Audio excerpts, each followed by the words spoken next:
how to set the shared calendar to allow edit or can view only on the Samsung Galaxy S24 series. First, tap on the home button to go back to the home screen. And on the home screen, swipe up to go into the apps screen. In here, open up the calendar app. Next, tap on the menu button.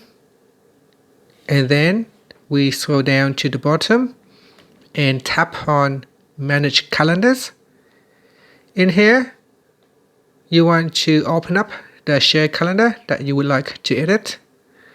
Then we tap on share with one person. So tap on that. And then we go down and tap on default edit permission.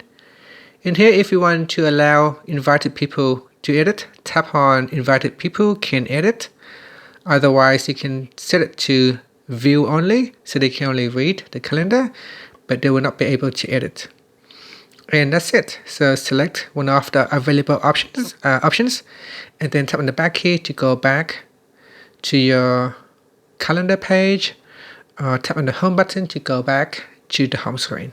Thank you for watching this video. Please like and subscribe to my channel for more videos.